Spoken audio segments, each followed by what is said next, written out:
the most simplest way to build and scale a business is to remember there's humans on the other side and to prioritize those relationships. Welcome to Honest Ecommerce, a podcast dedicated to cutting through the BS and finding actionable advice for online store owners. I'm your host, Chase Clymer, and I believe running a direct-to-consumer brand does not have to be complicated or a guessing game. On this podcast, we interview founders and experts who are putting in the work and creating real results. I also share my own insights from running our top Shopify consultancy, Electric Eye. We cut the fluff in favor of facts to help you grow your e-commerce business. Let's get on with the show. All right, everybody, welcome back to another episode of Honest Ecommerce. I'm your host, Chase Clymer, and today, welcome to the show, an amazingly smart guy. He's going to just pull the blanket back, or however you say that phrase, and just share with us whatever the heck we want to talk about today. So welcoming George Bryant from Mind of George. He is an amazing entrepreneur. He's been out there helping people scale their businesses by understanding that relationships always beat algorithms. He is just a whiz when it comes to e-commerce. Welcome to the show, George. Thanks for having me, man. I'm excited to be here. Awesome. So just let's crash. What is Mind of George? Just to let people get a little context of the business and kind of like where your expertise is coming from, or maybe you can talk about a little bit before you set up the consultancy. Yeah, no, it's such a good question. So basically, I have a successful marriage because I get paid to talk at work, and so I listen when I go home, right? So the Mind of George is a place for me to dump all of my ideas and my crazy brain out into the world, and then be supportive for my family. But I named it that because I feel like it belongs in a straitjacket, so I share the cleaned up parts with people, and they can take their dose of crazy. But it's a culmination of 20 years of leadership and entrepreneurship, right? So I was an active duty Marine for 12 years, 3 combat deployments, planned on spending 30 years of my life, but ended up getting medically retired. I got blown up one too many times, one too many concussions, and they're like, hey, it's been fun, have a nice life. And at 12 years, medically separated me. And I didn't really know what to do. And at the time, I'd fallen into food blogging because I was teaching myself how to eat paleo. I had celiac disease in 2009 before gluten-free was popular. And so I had to teach myself how to cook. And I was documenting it on the internet. And so naturally, somehow, I ended up going from active duty Marine to a guy who's never cooked to a food blogger in basically a year. And that was my first e-commerce company. I was just a blogger. I showed up every day and then ended up writing a cookbook, which became a 22-week New York Times bestseller, launched an app, hit #1 in the world. All fun and gravy. And then I realized I hated cooking. Wasn't really a good job to be in. It was quote unquote fun. And so I took all those skill sets and I taught myself affiliate marketing, email marketing, web design, like all the gamut back 2008, 2009.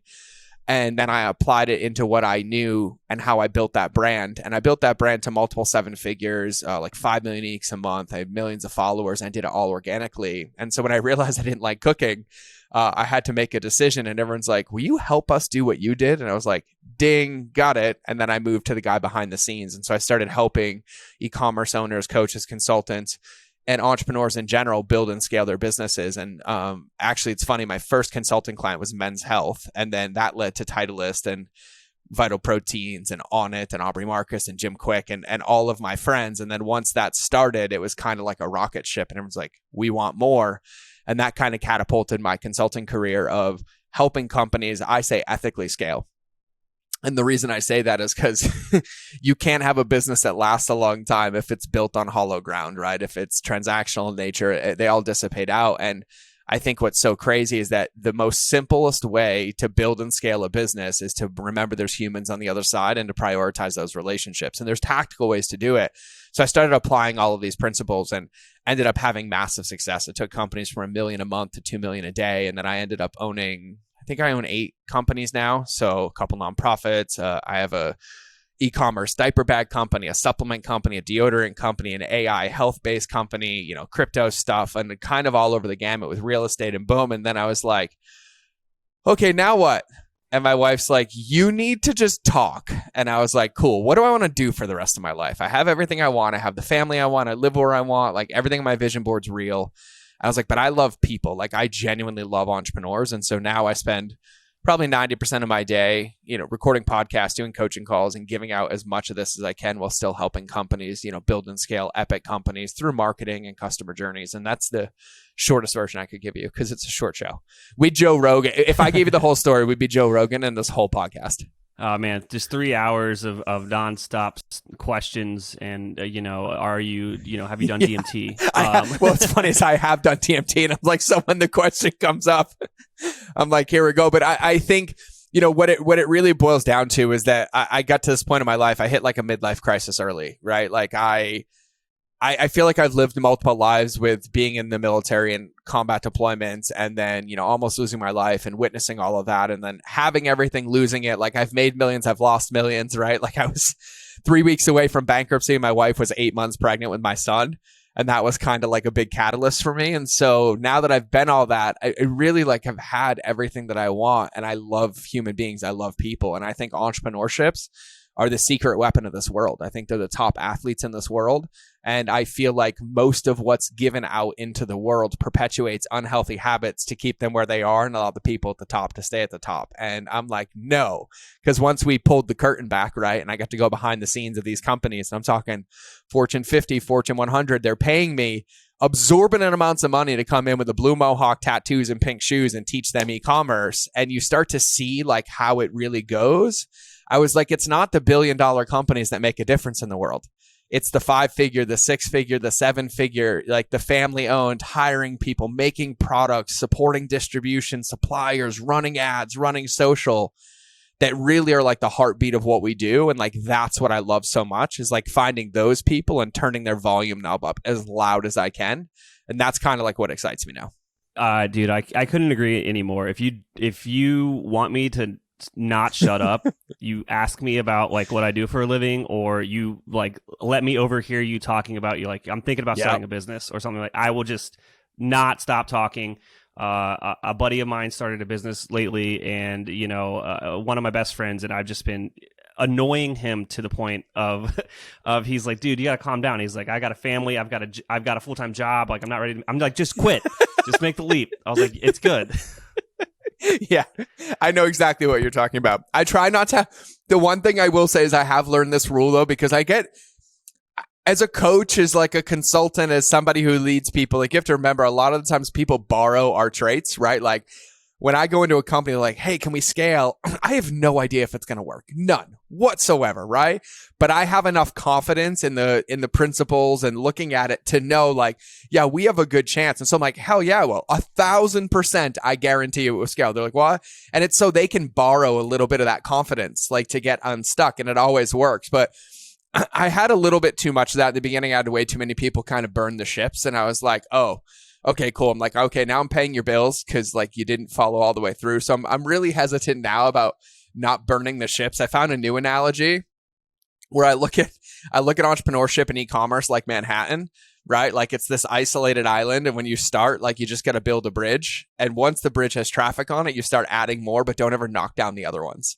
And I was like, so keep as many up as you can. You just don't have to send traffic over them. But I do agree with you all day, man. I think it's what makes the world go round. I think it's what makes a difference in the world. I've never found a more rewarding thing in my short, time in this existential meat suit as being an entrepreneur, working with entrepreneurs and seeing the difference that it makes. And it doesn't matter whether you sell one product a day or 100 products a day or 1,000 products a day. Like the ripple's unmeasurable. And I always try to remind people of this because I think one of the biggest mistakes I see entrepreneurs making, especially in e-commerce, is this instant gratification world that we live in, right? So it's looking at this small lens when we want to build a big vision. It's like, hey, I have this 20-year vision. I'm like, then why are you measuring in hours?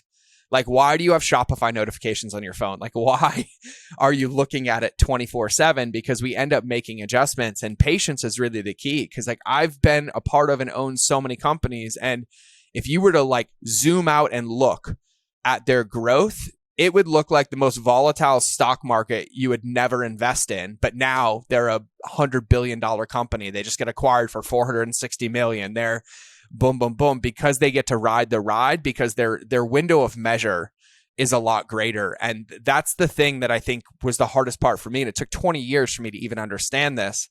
I'd say 99% of my mistakes going back went down to reacting to a temporary moment, thinking it was the end, instead of like pulling my ripcord and being like, wait, hold on, big picture here, right? Like, is it really going to matter down the road? And it's something I see all the time. And so, yeah, I love entrepreneurs, man. I love them. I mean, you just barreled right into what my next question was going to be, which was let's talk about, because I guarantee there's people listening to the show, they've just gotten started or they're thinking about it, and they're putting up all these roadblocks in their head of this is going to be a mistake. So talk to me about mistakes. Have you made any? Have these $1 million, have these giant names, these household brands, have they made mistakes? How do mistakes work in e-commerce? Oh my God. Like, I tell you, I can't disclose this because they just got acquired like last week, but there is a very large supplement company that everybody knows. And I worked there, and like, let me tell you what a mistake costs a company like that. When you put a broken link in a Facebook ad, it costs $42,000 in 9 minutes. $42,000 in 9 minutes of ad spend gone to a broken link because of pure volume alone. Like, if people knew how crazy it was, it's like going to war in the middle of the lottery. It's like going to war in the lottery and like some of these big e-commerce companies. And so, like, here's the most important part to remember. Mistakes are inevitable. Like, there's no perfect game. The game is the one that you play, right? So I equate entrepreneurship with golf. Like, literally, like, it is the most directly correlated sport that I can ever think of, because it doesn't matter how good you are. There's no such thing as a perfect game.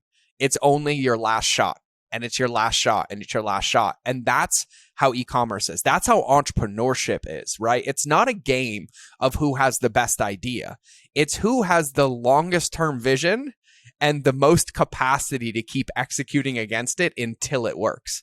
And that's really the secret, because I tell people, I tell my students, I tell everybody, success can be scheduled. Most of us don't want it to be. Success inevitably is boring, right? Because it's not the fun stuff. It's not the Lambos. It's not the cars. It's doing the 3 to 5 things every day that move the needle, and not doing the 3 to 5 things that prevent the needle from moving. But nobody wants to talk about that, right? No one wants to talk about the behind the scenes of editing the podcast, or doing the 3PL logistics, or finding a new supplier, right? Because it's not sexy and it doesn't sell. But when you really think about it, it's the companies that are like, hey, this is what we're really, really good at. So we're going to do this, and then we're going to make sure that everybody comes into our world, accomplishes this, and then we're going to protect that, because that's our, Mike McCallum would call our QBR, or Queen Bee role. And then we're going to keep doing it over as long as a period as possible until it works. And if it doesn't work, we're going to make an adjustment, and then we're going to do it again. We're going to make an adjustment, and then we're going to do it again. And we're going to weigh our decisions based on the past and based on the future, but we're never going to get attached or romantic to either one, because it changes every single day. Like, perfect example, I lost during, the quote unquote pandemic, whatever your thought is on that. In the first 90 days, I lost almost $1.5 million of liquidity. And then I lost $250,000 a month in recurring revenue from a mastermind. And I had a supplement company of mine doing $40,000 a day go to nothing in like 90 days. And then my diaper bag company, same thing. We go from doing 25, 30 grand a day to nothing. And so from March to April 14th, the diaper bag company, my business partner, I looked at each other. We're like, we're screwed. Like, we're done. We're bootstrapped. We're still paying employees out of our pocket. Our savings are gone. Our emergency fund is gone. And we're like, we don't know. And we're like, we got to keep going. We got to keep going. Totally random. April 15th, the stimulus checks hit. $1,200. Everybody got $1,200. For whatever reason, a plethora of people wanted to buy backpacks and lunch bags from High Speed Daddy. No joke.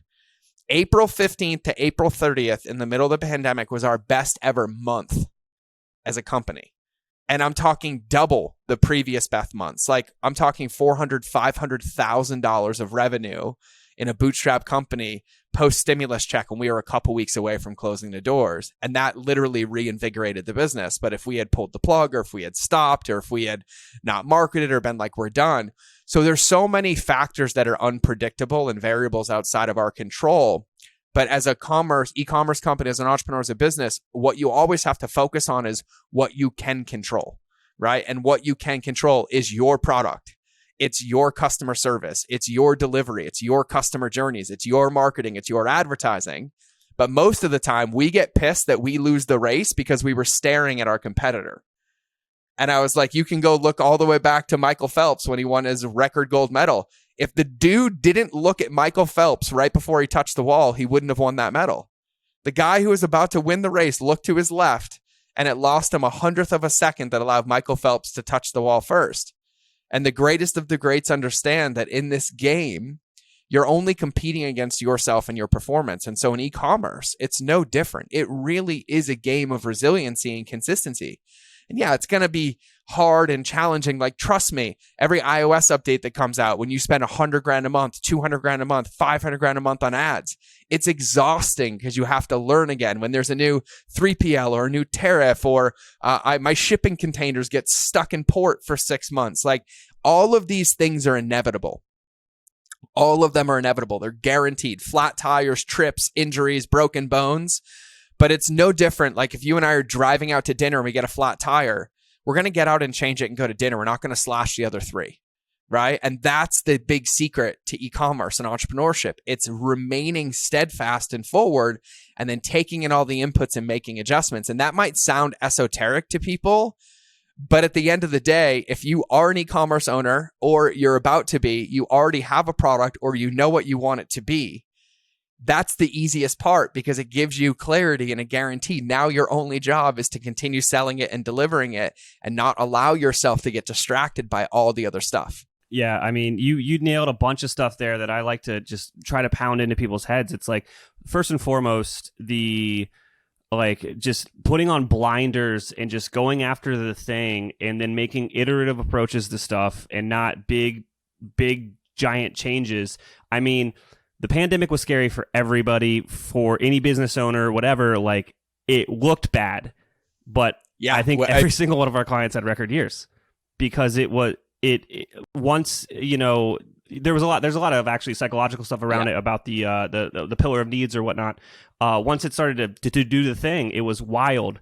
And, a lot of people got, rightfully scared at the beginning when the floor was pulled out from under them. But when you, like you said, you pull back and you look at it with the lens of the whole thing, it's a lot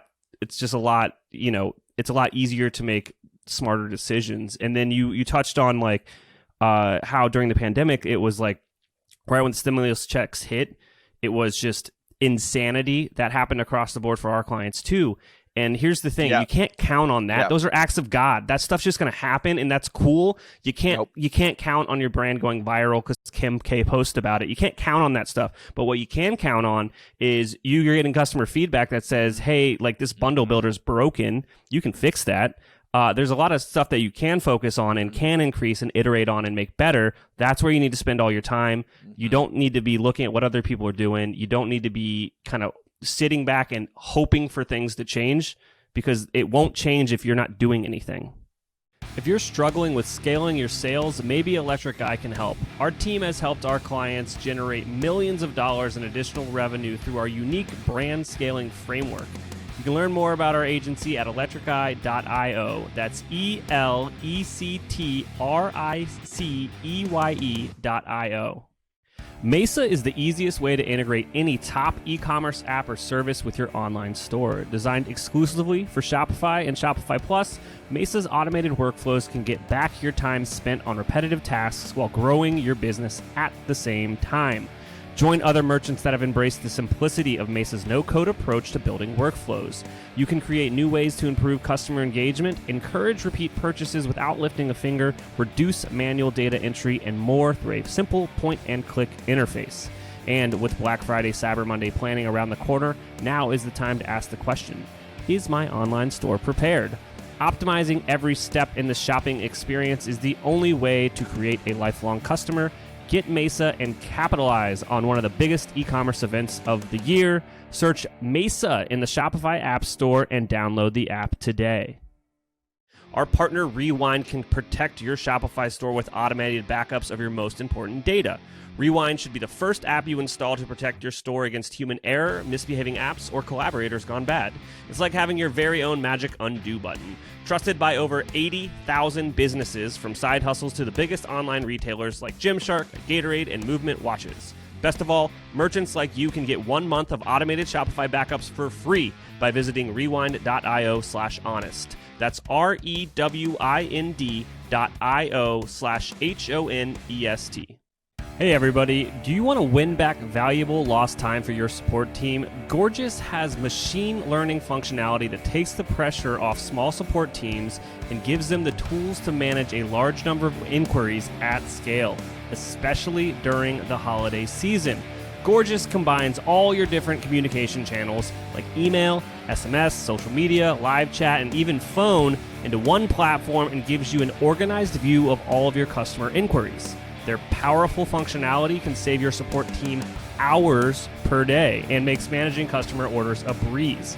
They have allowed online merchants to close tickets faster than ever with the help of pre-written responses integrated with customer data to increase the overall efficiency of customer support. Their built-in automations also free up time for support agents to give better answers to complex product-related questions, providing next-level support, which helps increase sales, brand loyalty, and recognition. Eric Brandholtz, the founder of Beard Brand, says, "We're a 7-figure business and we have essentially one person on customer support and experience. It's impossible to do it without tools like Gorgias to help us innovate." Learn how to level up your customer support by speaking to their team here. Visit gorgias.grsm.io/honest. That's gorgias.grsm.io/honest. Businesses are the most successful when they own their own data, customer relationships, and their growth. That's why more than 50,000 e-commerce brands, big and small, trust Klaviyo to deliver their ideal customer experience. Klaviyo is the ultimate e-commerce marketing platform for online brands of all kinds and all sizes. With email automation, SMS marketing, list growth tools, and more, you'll get everything you need to build strong relationships that keep your customers coming back. If you're tired of relying too heavily on paid advertising or third-party marketplaces for your sales success, you're not alone. It's time to take back control of the customer experience. More and more online businesses are moving to Klaviyo to grow higher value customer relationships through personalized email and SMS marketing, and the results are staggering. Ready to drive future sales and higher customer lifetime value with a marketing platform built for your long-term growth? You should get a free trial of Klaviyo over at klaviyo.com/honest. That's KLAVIYO.com/HONEST. And I said this, part of my deal with all the companies that I own with my business partners is I have one rule with them. They can't have any e-commerce apps on their phone and they can't ever mention one of our competitors. I don't care. The moment they do, I won't talk to them. Like, I make rules. I made my business partner delete Shopify off of his phone. Because every time a sale would come through, he'd look at it and look at it. I'm like, you're an addict and you're looking for your fix, which is going to stop you from seeing the bigger picture. Because when you look at the fix, you only have the supply that's right there and you miss the ability to recreate. You don't know when you're going to run low. And what happens in entrepreneurship that I see all the time is because we live in this instant feedback world, we get this false sense of security that this action I took had a positive result. So if I just do another one and measure against this feedback, it's going to work again. The truth is, the moment that you're measuring or adjusting your inputs and what you do every day based on the feedback of the world is the moment you're on a path out of business. Because what you're saying is, I want to go build a business. I want to go build a vision that's nobody's ever done before. But yet I'm only going to build it if they respond okay with it, which is responding to their level of comfort and their current paradigm, not creating a new one. And so you end up either building somebody else's vision or responding and reacting to your competitors and everybody else's. And then you end up looking like mimicry and mockery. And everyone's like, well, it's not what I wanted. I'm like, yeah, because you can't build your house by staring at your neighbor. Like, no matter what you do, it's going to look like it if that's your frame of reference. And it's so important.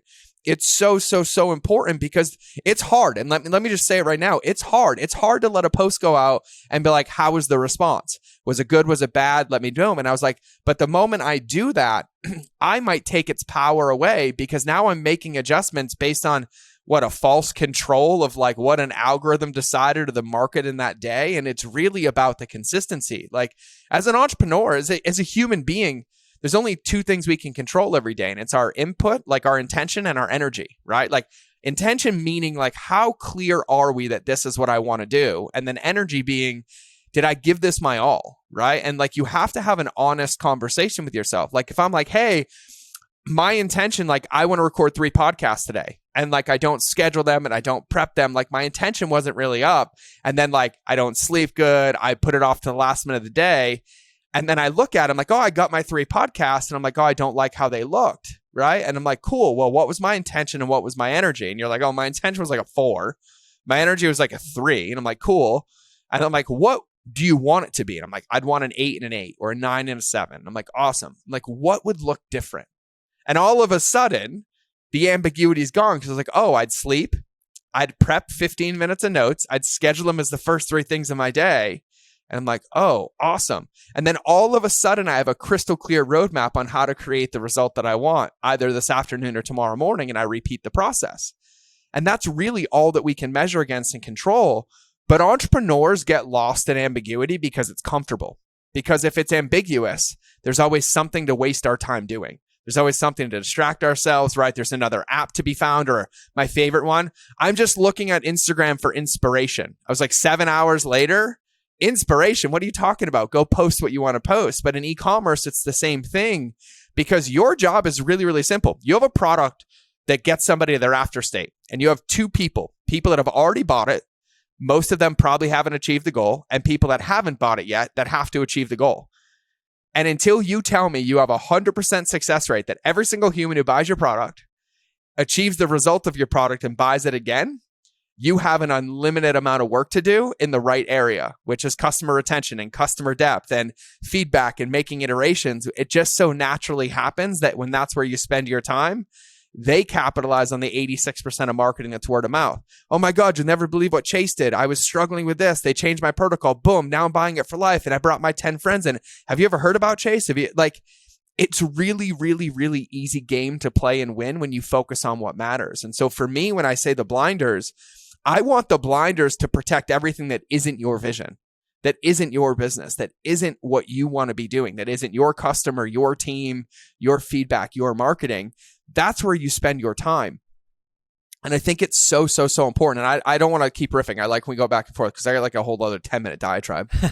Well, you said something there that I wanted to just again capital and talk about is competitors, and it's something that comes up quite often when we're getting started with a new client. They're like, well, I don't like my conversion rate, and it's like, well, we don't think it's the best either, but they're like, but my competitors is this some crazy number, and I'm like, well, that's cool, but you know what is different here? And let's just break it down. Like, they have a different offer than you. They have a different product than you. Like, yeah, you guys both sell, let's just say diaper bags, right? You guys both sell diaper bags, but their offer's different, their product's different, their marketing's different, their target demo's different, how long they've been in the game's different, their advisors are different, their their fulfillment, their inventory, their warehouse, all of that stuff is different. But you think you guys should have the same conversion rate? It's so like here's, dude, I'm so glad that you say this, right? Because you focus on e-commerce, and I've helped over 400 companies in this space, right? I will tell you something right now. I have been behind the scenes of every company you could list on the top of your brain that is like the standard, the pillar, the whatever. And most of them are 2 weeks away from bankruptcy. Most of them. Like, I've walked into companies that everyone's like, oh my God, how'd you get that deal? Blah, blah, blah. And I was like, oh, that $100 million company couldn't pay my invoice. And all we spent 3 days doing was figuring out how to save the company from bankruptcy, but your conversion rate looked good, right? And I was like, you have to remember what you see is the tip of the iceberg.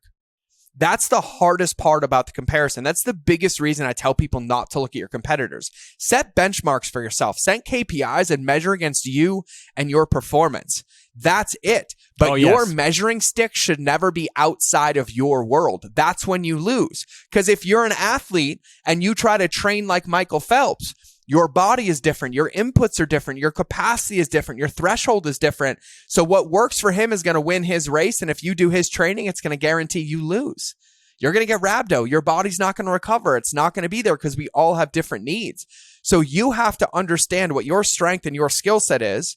And then you have to know the field that you're playing on, but you can only measure against your strengths. You can't try to play that position.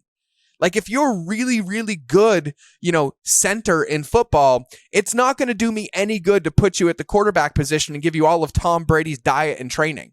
I'm screwed. It's not going to work, right? But you're like, oh, I could be Tom. Like, don't be Tom. Be you. Like, be the person that can absolutely crush this thing. Because the other thing too, it's like, oh, we want a 7-figure business. I'm like, what do you really want? Like, tell me. And right, you find they're like, oh, lifestyle. I'm like, what's the lifestyle take? Right. And boom, boom, boom. And you actually start to break it down and they're like, wait, I either already have that or I could have it with 2 simple tweaks. And I didn't realize that if I double my business, I'll make less because of increased scale, increased retention, employees, taxes, payroll. And it was like, yeah, like I've helped people realize they don't want to make $1 million because they want the lifestyle, but none of it comes from having that measuring stick that's out there. And here's what I'll tell you, man. That's the dangerous thing about the internet. The internet gives people the illusion of the know, but you don't know anything. What you see on the internet isn't real. I don't care if you use SimilarWeb, scraping tools, Crunchbase, boom, boom, boom, boom, boom. You see what they are okay allowing the world to deduct about them.